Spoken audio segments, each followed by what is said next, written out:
Today, we wanted to talk about why most pre-meds don't really want to become a doctor, why most pre-law students don't really want to be a lawyer, why most pre-dental students don't really want to be a dentist. And the list goes on and on and on. You could think of any individual right now studying for any sort of a professional studies or endeavor. They're not their end goal. They may tell you, hey, I want to go into medical school, I want to go into law school, I want to go into pharmacy school, but they don't really want to be what the end result is.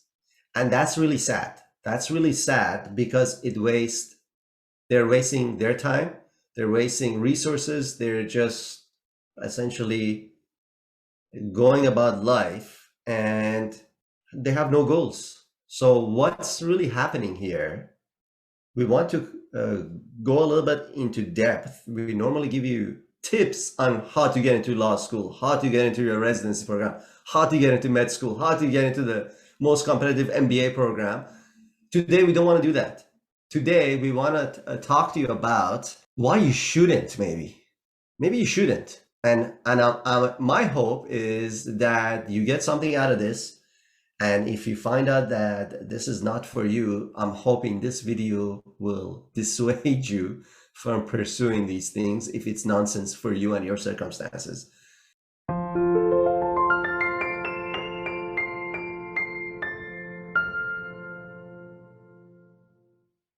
If you don't know who I am, my name is Beruz Momeni. I'm the CEO and founder here at BMO. I'm joined with our content manager, Genia, today. Now, what do people really want when they say the majority? Remember, we're talking about not everyone, but it's the majority. And normally the people we attract are the minority at BMO. Now, the majority of people want to become a lawyer, dentist, blah, blah, all that stuff for the extrinsic motivators. This is what they're saying. Really, this is what they want. I want status. I want prestige. I want money. I want to buy a yacht. I want to buy a Mercedes. I want to have 2 BMWs. I want to have 3 houses. I want to go on vacation. I want all this garbage. Now, is it bad to want those things? No. Is it bad to have those things? No. But this is not the way to do it. Yes. So go ahead, Jenny. Maybe you want to start. I just wanted, I was very surprised by some of the studies, and we published this on SourceSmart, the studies of questioning pre-med students, like why are they going into medical school, or why are they trying to pursue medical school? The actual percentage of people who said that that's their passion, that they want to be medical doctors specifically, was very, very small. I encourage you to check out that study. We can link to it somewhere, below or above this video. We'll make sure to include it. But it's very small. Beruz already mentioned some, and these may sound a little more malignant, but another example, for why people pursue medicine is family, right? For example, it's a dynasty, or parents are very encouraging and sort of choose your path for you. So it's not always only money necessarily, but there's still extrinsic motivators that don't represent you or what you want to do. So the percentage of that was shocking. By the way, I applaud anyone who answered honestly in this survey. So thank you for, that's important for research. But Beruz is right. A lot of people who pursue their career seem to be pursuing it not for the activity itself or the goal of the profession itself, but for some other things, and especially the really what we consider prestigious careers like law, medicine, business, often those are not necessarily pursued because of the activity itself, it seems, which is interesting and yes, concerning, I guess. It is concerning because if you're not pursuing it for the activity itself, you're going to absolutely suck at whatever profession. That's why we talked Mhm. about this recently. Majority of doctors absolutely suck. Yes, they're licensed, but they're horrible. They're not good at what they do. Doesn't matter Right. if they're licensed, they have met the bare minimum, or they just studied for the exam so they get their license and then they're crap. Why? Because they hate Yep. their lives. That's not what they wanted to do. They Yeah. thought they could just get the yacht, Mhm. not the work. They don't have to do the work. I just want the yacht. Oh, that's not the job. Oh, okay.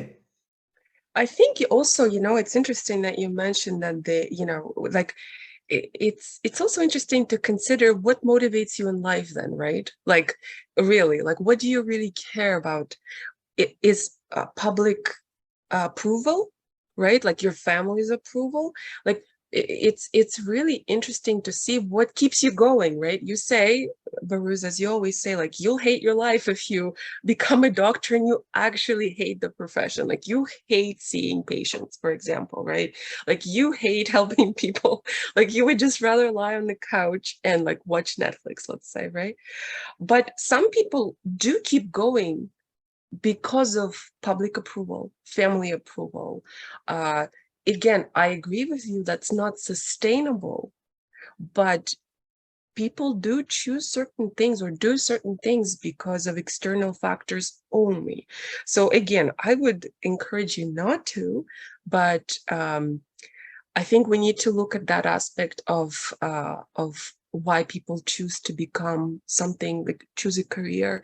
They're motivated by something totally different. Maybe they actually don't know what they want to do, and they go by literally, uh, external kind of motivators. And in fact, they didn't even have a chance to reflect. We often don't. Like even in high school, right? Before you even go to university, it's hard to know what you want to do at 18 or Mhm. even at 24, you know?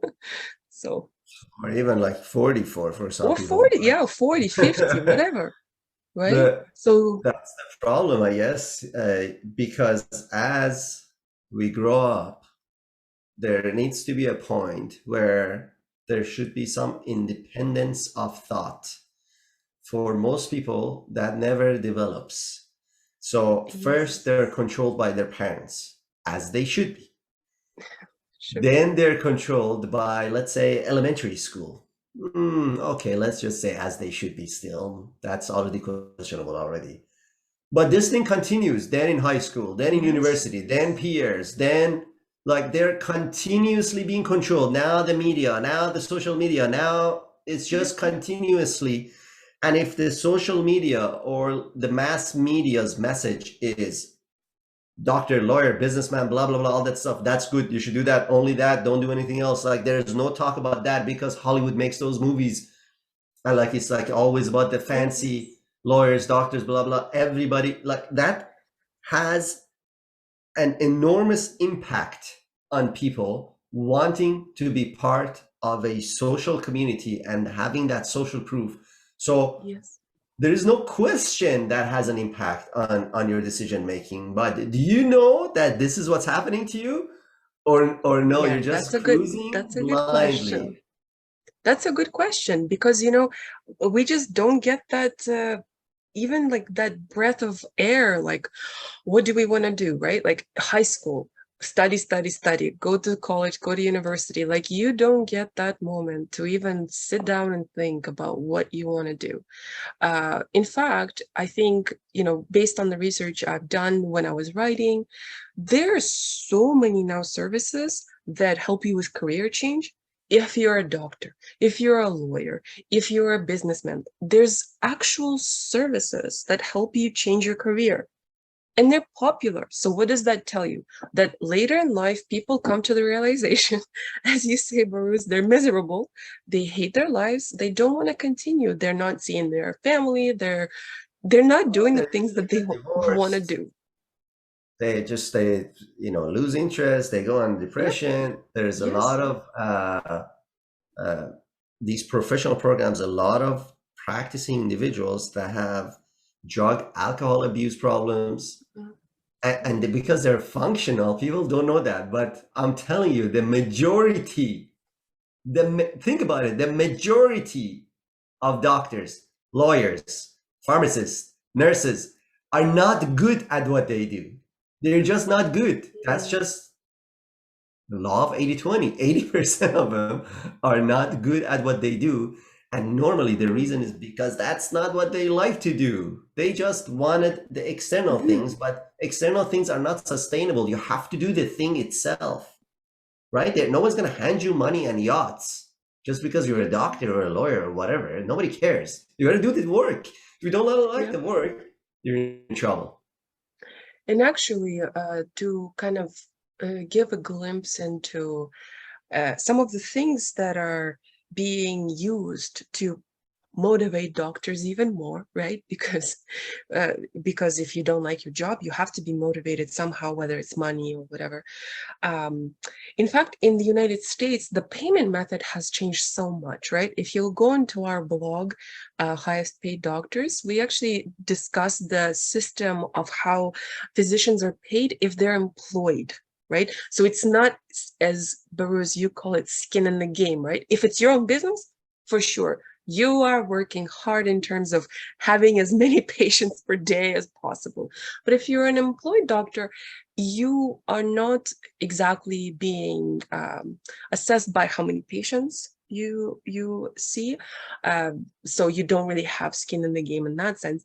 But they've started in the incentivized payment for that, like the more you work or the more patients you see. So there are these elements. Even the system is realizing that doctors are not doing a good job, many of them at least, right?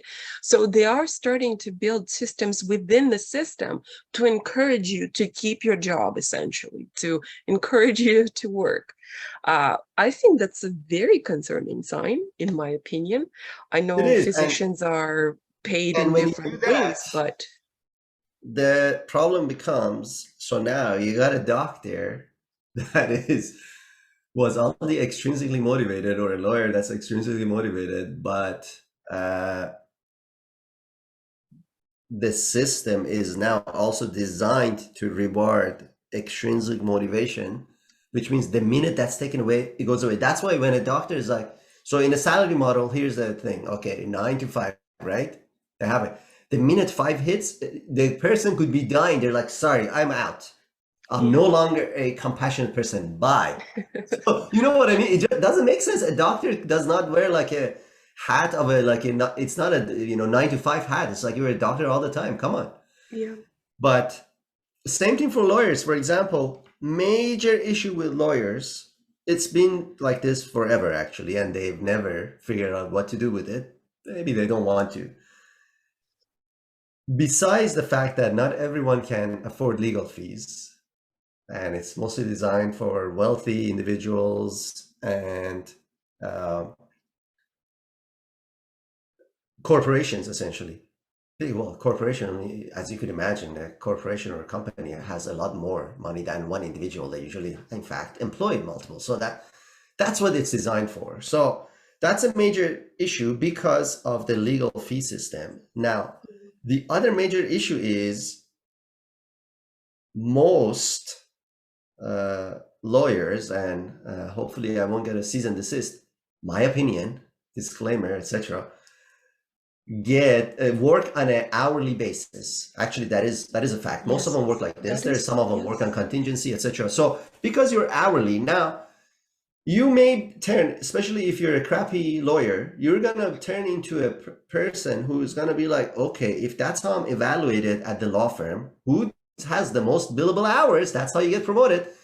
I'm just gonna do scammy stuff. I'm gonna be like, okay, you know what? Let's do this. Let's go sue this person. Let's now give you another thing. Let me charge you an extra. Let me talk to you for like 2 hours over the phone. Just nonsense so that I could have more billable hours. That whole again feeds into that system that, like, even the law firms are designed to be completely extrinsically motivated. You don't get rewarded for how many win cases have I had. No, your number one reward is what's your billable hours. Mhm. Same for a doctor. Mm. You don't get rewarded for how many people I successfully and completely cured. How many patients did I see? Not cured, see. Death or dead or alive doesn't matter. How many people, how many bodies came through this door and passed through, whether they were dead or Mhm. alive by the end of it, doesn't matter. So we're going full circle, guys, now. Now you're understanding that maybe this is actually not completely your fault. It's not. The system is designed that way. Even when you go in it, you're not stuck in it. 5% of doctors, lawyers, pharmacists, etc., are very good. They love that, and they go into the system. They take advantage of the system in a good way, and everybody wins. 95% of them are absolutely crap. They don't really like it. They got inside, and when they go inside, they get stuck because the system knows that's how they came in. So it grabs a hold of them because the system needs to keep going. They can't operate. The system cannot operate without lawyers if it's a law system, Yeah. right? And I just want to say, they know you can't leave because you paid so much money to become one. Investment. You need That's you need to pay off that debt. So psychological, emotional, financial hack handcuffed on you. So be careful. That's why you got to be careful. Like, is this what I really want to do? Let's now dissect this a little bit more. Okay. So, why do you really want to do this? Is it money? Okay, I'm going to tell you a bunch of other things you could do that will make you a lot more money, a lot faster, a lot more enjoyable. Start a business. Uh, so you don't need to be a lawyer, doctor, blah, blah. You know, you still like those professions. Start, partner with a lawyer. You don't need to be one.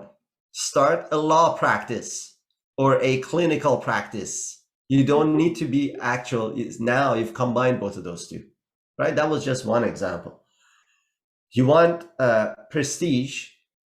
Prestige, you could have prestige in any profession, any line of job. absolutely, If you're really absolutely. good, you just have to be really good in whatever you do. So that's not really part of the Mhm. profession. Of course, again, remember, legal system, medical system, they have prestige attached to them because they are so intertwined with the government, and the government has control over these systems. And remember, this is a recruitment strategy. Is otherwise there's nothing prestigious about somebody who is doing a colonoscopy, for example. Think about that. Like, how could that possibly be Right. prestigious?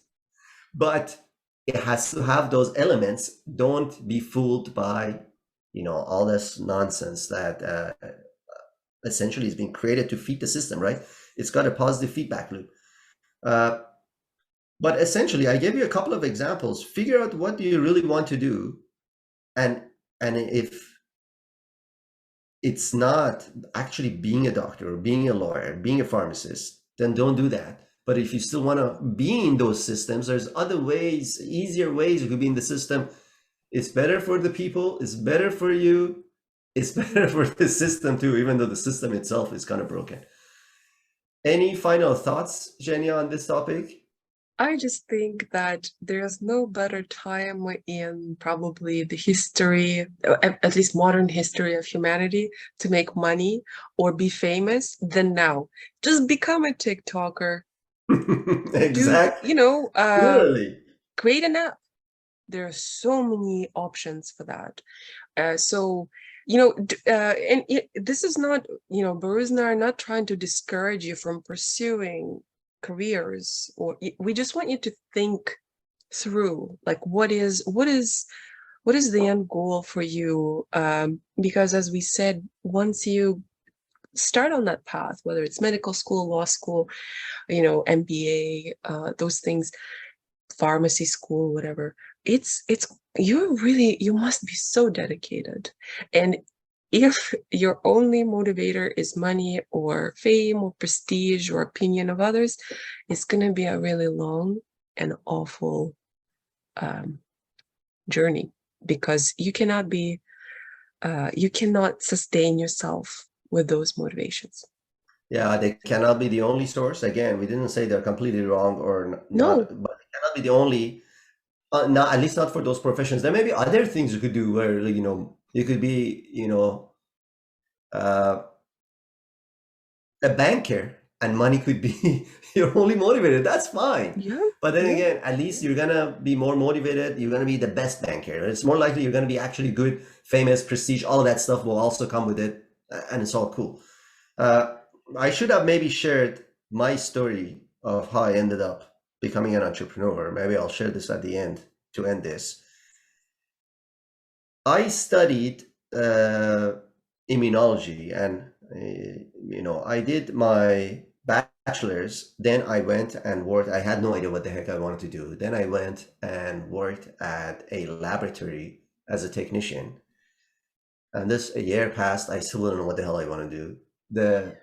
My supervisor or my boss at the time said, "Hey, you're already doing this.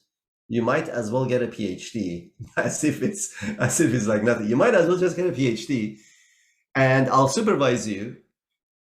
And the advantage is you'll at least have something to fall back while you try to, I guess, figure out your life. Very good advice, I would say, actually. It is PhD, having a PhD is something to fall back on. And I didn't know anything else, what the heck I wanted to do. So I got into this. I really enjoyed research. And as I got into research not knowing what the heck I wanted to do with my life. I was already going into discovery mode. I was a 20-something-year-old. And then I got my PhD.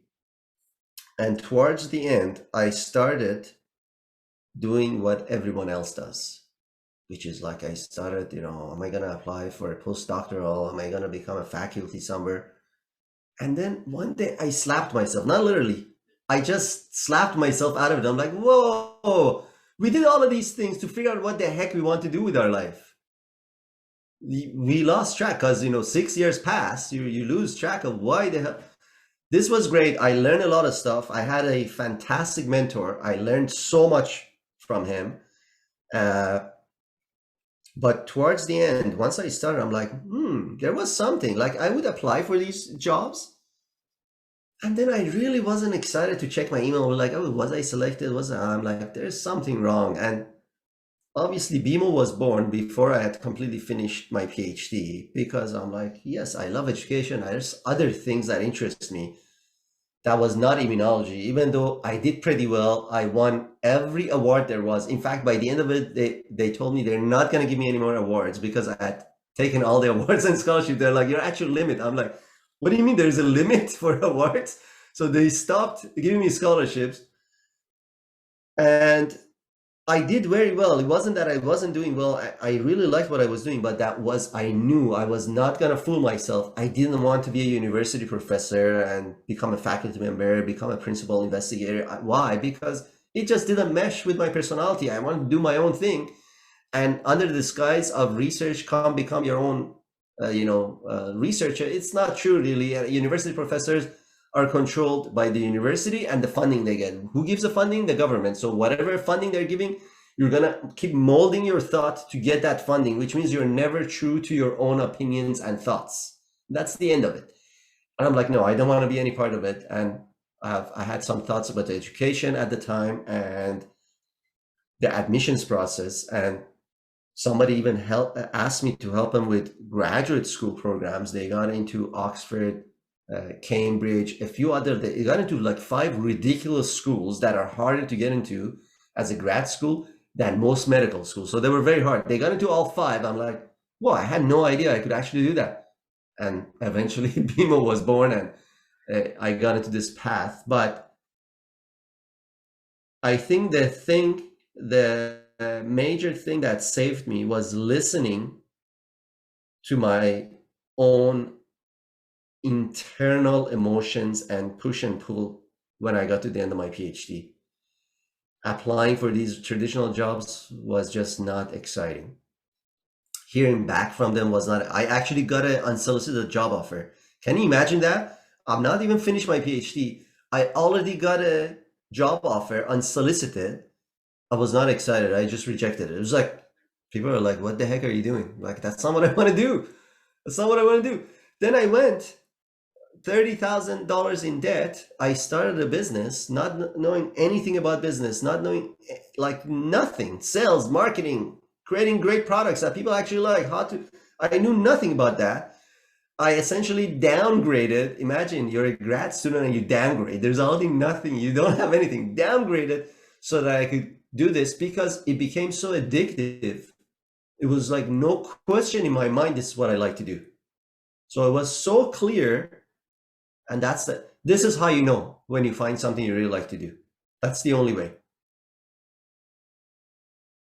With that said, well, I hope this is gonna get your brain juices, as they say, flowing a little bit. Think about what you really want to do. Hopefully this is gonna help you out. If it helped you at all, go ahead and share it with a friend who may need this as well. Subscribe on whatever social media channel you're watching this, and hopefully we'll talk to you soon. Thanks so much for watching. Bye-bye.